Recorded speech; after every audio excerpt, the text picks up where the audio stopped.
उत्तर प्रदेश के बदायूं में बाल काटने वाले साजिद ने दो भाइयों आयुष और आहान की गला काटकर हत्या कर दिया। जब तीसरा भाई पीयूष उसको बचाने आया तो पीयूष पे भी हमला कर दिया। वो भी लहूलुहान है और हॉस्पिटल में भर्ती।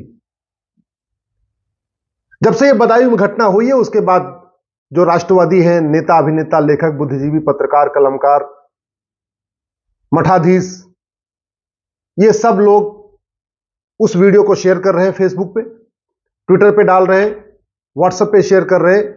कुछ लोग कह रहे हैं जागो हिंदू, जागो हिंदू, इकट्ठा हो जाओ, हिंदू इकट्ठा हो जाओ।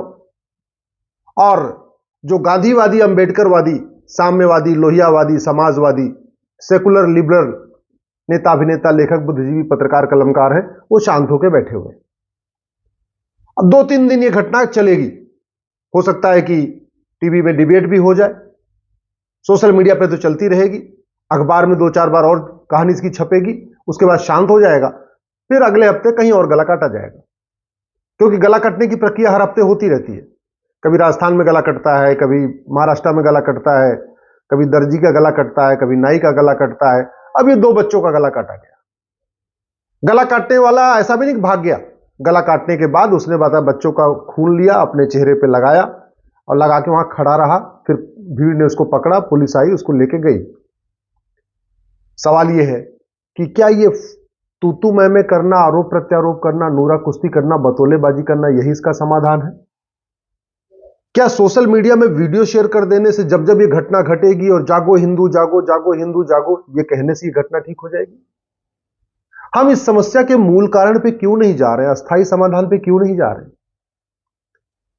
आखिर इस पे चिंतन क्यों नहीं हो रहा है कि ये जो नफरत की आग ये बढ़ क्यों रही है? क्या कारण क्या है? वो कौन सा स्कूल है जहां ऐसी नफरत सिखाई जाती है? किसी भी व्यक्ति का व्यवहार इस बात पे डिपेंड करता है, आंखों से वो क्या देखता है, कान से वो क्या सुनता है, मुंह से क्या खाता है।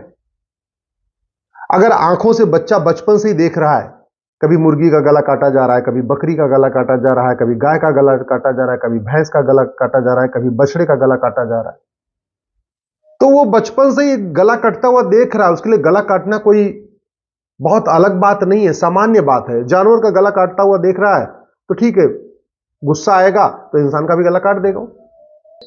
बचपन से वो कान से सुन रहा है, ला इलाहा इल्लल्लाह, अल्लाह के अलावा और कोई भी इबादत के लायक नहीं।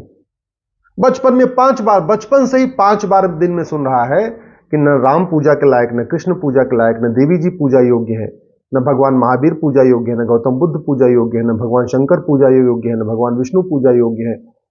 इसका मतलब क्या हुआ? हिंदू, जैन, बौद्ध, सिख जो कुछ करते हैं, जिनकी पूजा करते हैं, ये बिल्कुल गलत है, वो पूजा योग्य नहीं है। और वो बचपन से सुन रहा है ला इलाहा इल्लल्लाह, और एक बार नहीं, दिन में 5 बार सुन रहा है, लाउड स्पीकर के जरिए सुन रहा है। तो स्वाभाविक सी बात है, बड़ा होगा तो राम के भक्तों को, लक्ष्मण के भक्तों को, या कृष्ण के भक्तों को, देवी जी के भक्तों को, शंकर के भक्तों को, विष्णु के भक्तों को वो पसंद नहीं करेगा, क्योंकि तो बचपन से सुन रहा है ना ला इलाहा इल्लल्लाह। इसलिए मैं कहता हूं, दल गुलामी छोड़िए। ऐसे ही गला कटता रहेगा अगर हमने कानून नहीं बदला, व्यवस्था नहीं बदली। और जिन नेताओं के भरोसे आप घूम रहे हैं ना, ये 25 साल के बाद आपके बच्चों को बचाने नहीं आएंगे, फिर आपके बच्चों का भी गला कटेगा। ये जिन लेखकों के, बुद्धिजीवियों के, पत्रकारों के, कलमकारों के भरोसे आप घूम रहे हैं ना, जिन न्यूज एंकरों के भरोसे आप घूम रहे हैं, जिन मठाधीश के और महामंडलेश्वर के कथावाचकों के भरोसे आप घूम रहे हैं, ये 25 साल के बाद आपके बच्चों को बचाने नहीं आएंगे। आपके बच्चों का भविष्य केवल और केवल आज का कानून बचा सकता है, बस। ये जिनके साथ आप घूम रहे हैं, जिनको आप देख रहे हैं, ये 25 साल के बाद सब रिटायर होकर अपने अपने घर में होंगे। आप भी अपने घर में होंगे, लेकिन जिनकी आप जय जयकार कर रहे हैं, ये भी अपने घर में होंगे। और ये भी ध्यान रखिएगा, तू मैं करने से, आरोप प्रत्यारोप करने से, सड़क पे रैली निकालने से, सड़क पे मसाल जुलूस निकालने से, थाने को घेर लेने से और शक्ति प्रदर्शन कर देने से, इसमें कोई कमी नहीं आएगी। चीन में आखिर गला क्यों नहीं कटता? सिंगापुर में गला क्यों नहीं काटा जाता? कोरिया में किसी का गला क्यों नहीं कटता? जापान में किसी का गला क्यों नहीं कटता? जब तक इस बात पे हम नहीं सोचेंगे ना, तब तक इस समस्या का समाधान नहीं निकलेगा। इस जिहाद, मजहबी उन्माद का सबसे पहले हमें ये जो विशेष स्कूल चल रहे हैं इनको बंद करना पड़ेगा। ये नफरत सिखाने वाले जो स्कूल चल रहे हैं ना, इनको बंद करना पड़ेगा, जहां सिखाया जाता है ला इलाहा इल्लल्लाह, अल्लाह के अलावा दूसरा कोई इबादत के लायक नहीं। मदरसों में वसुधैव कुटुंबकम नहीं सिखाया जाता, मदरसों में सर्व मंगल मांगल्य नहीं सिखाया जाता, मदरसों में नारी तू नारायणी नहीं सिखाया जाता, मदरसों में सबका साथ सबका विकास नहीं सिखाया जाता। वहां केवल एक बात सिखाई जाती है, ला इलाहा इल्लल्लाह, अल्लाह के अलावा दूसरा कोई इबादत के लायक नहीं। तो इससे नफरत, उससे बच्चे के मन में नफरत फैलती है। मदरसों को बंद करना पड़ेगा और कम से कम 10वीं तक समान शिक्षा लागू करना पड़ेगा, one nation one syllabus, one nation one करके। और 10वीं तक भारतीय शिक्षा व्यवस्था लागू करना पड़ेगा, गुरुकुल वैदिक शिक्षा व्यवस्था लागू करना पड़ेगा। सभी बच्चों को आपको वेद पढ़ाना पड़ेगा, वाल्मीकि रामायण पढ़ाना पड़ेगा, रामचरितमानस पढ़ाना पड़ेगा, आपको भगवत गीता पढ़ानी पड़ेगी, कर्मयोग, भक्ति योग, राजयोग पढ़ाना पड़ेगा, अष्टांग योग पढ़ाना पड़ेगा, यम नियम सिखाना पड़ेगा, आसन प्राणायाम सिखाना पड़ेगा, योग सबको कराना पड़ेगा। तब जाके शांति आएगी, तब समृद्धि आएगी। दूसरा, ये जितने पर्सनल लॉ चल रहे हैं ना, इन सारे पर्सनल लॉ को खत्म करना पड़ेगा। जितनी विदेशी कुरीतियां चल रही इनको सबको खत्म करना पड़ेगा।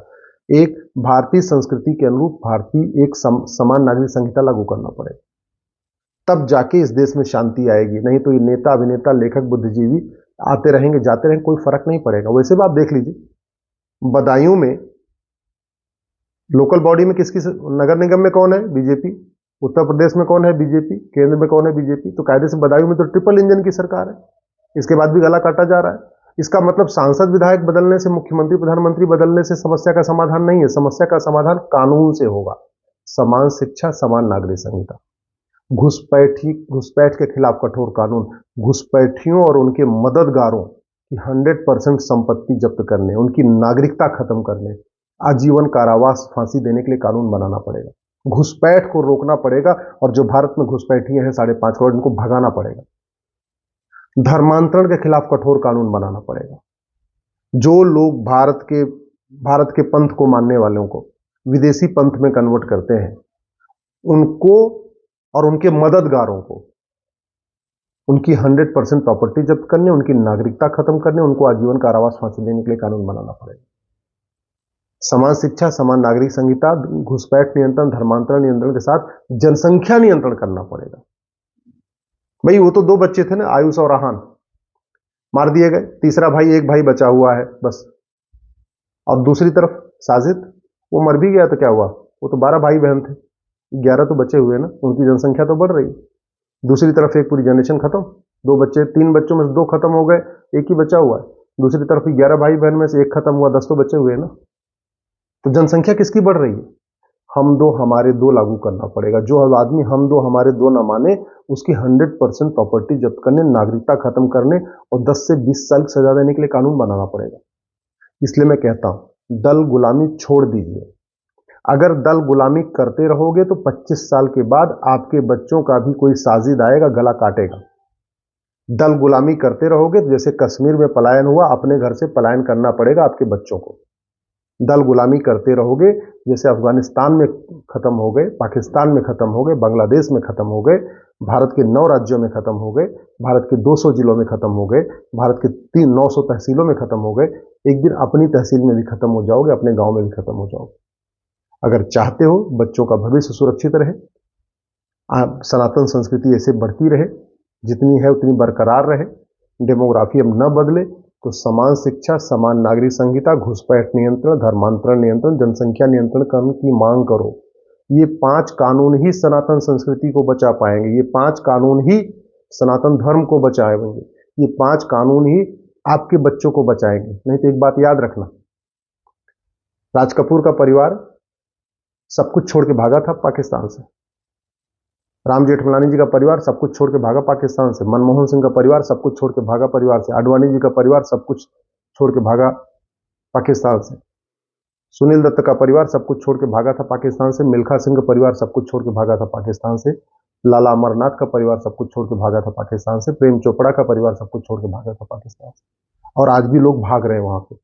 आप चाहते हो कि आपके बच्चे भी ऐसे भागे, तो आराम से दल गुलामी करिए, नेताओं की जय जयकार करते रहिए, बढ़िया मस्ती में रहिए। और चाहते हो बदलाव आए, आज ही 5000 फेसबुक फ्रेंड बनाओ और अपने फेसबुक पे लिखो हमको 5 कानून चाहिए, समान शिक्षा, समान नागरिक संहिता, घुसपैठ नियंत्रण कानून, धर्मांतरण नियंत्रण कानून, जनसंख्या नियंत्रण कानून, और सीधे अपने फेसबुक पे लिखो जो पार्टी ये 5 कानून बनाएगी उसको हम वोट करेंगे, जो नहीं बनाएगी हम उसको वोट नहीं करेंगे।